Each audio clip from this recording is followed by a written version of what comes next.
Now, Thanksgiving is around the corner, and with election a few weeks away, there's a good chance politics going to come up at the dinner table.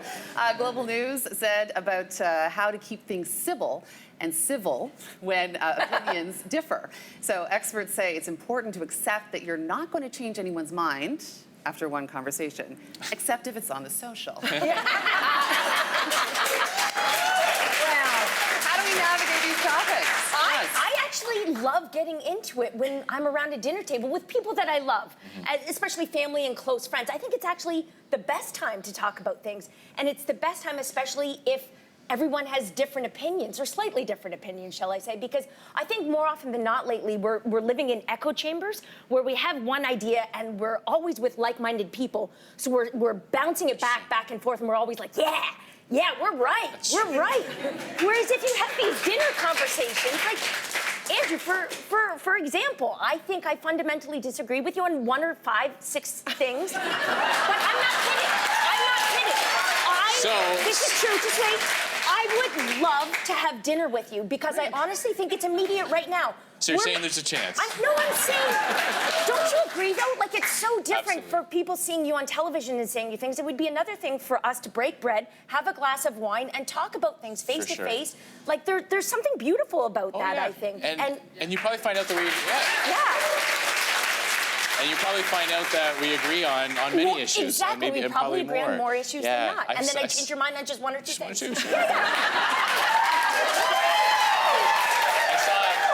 I saw a funny meme a while back that said, your well-thought-out Twitter argument changed my mind, said no one. Exactly.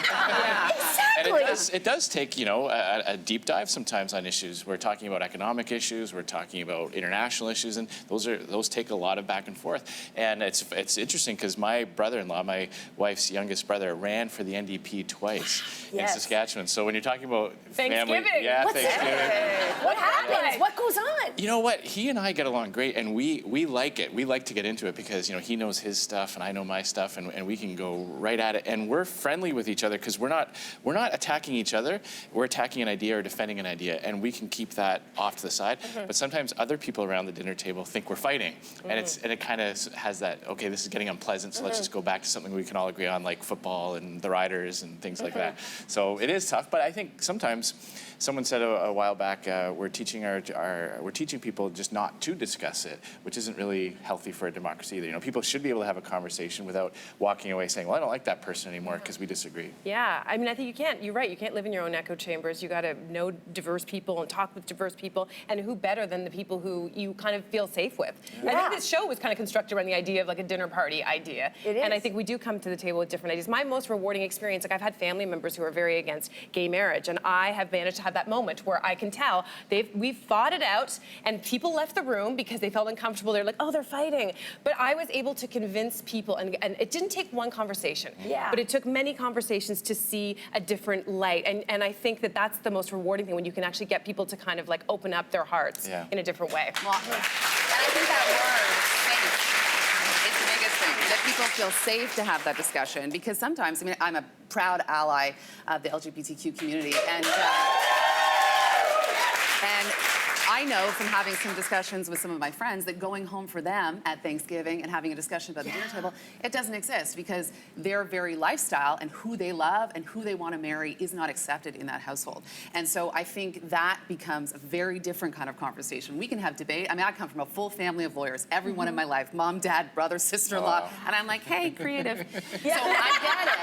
I get healthy debate, but I think sometimes we maybe have the privilege of having that healthy debate as opposed to having the actual feeling of unsafety. It speaks to Cynthia's point about diversity and surrounding yourself with a diverse group of people from different backgrounds and racial makeups. Like, I understand what you're saying, you would like to have dinner with each other, but there are some people I would never want to have dinner with because even my very race is an offense to them. And I don't feel like I'm gonna exchange ideas with people like that, because if you are not meeting me as an equal at the dinner table, I don't know how any conversation at any table is going to be fruitful.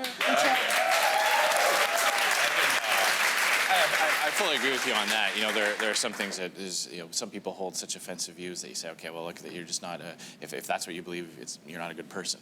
But when we're talking about things like, you know, economic policy, which tax cut should be imposed, you know, would be better for society.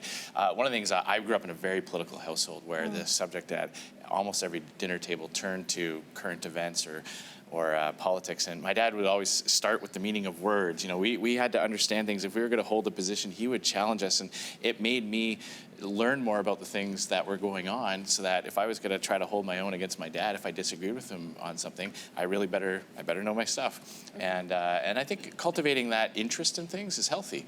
But I do agree with you 100%. You know, there are some issues that if people have that view, you know, let's not engage them. Let's talk about things. Because I think democracy and politics is all about finding the right way to make society better. Yeah. And you might disagree with my idea to make society better. You might think, well, that policy won't work. I think this policy will. But if we can all agree that we want the same thing for society and for Canadian people to have a better life, that's a good starting point. Reproduction rates for women, especially. Yeah. That's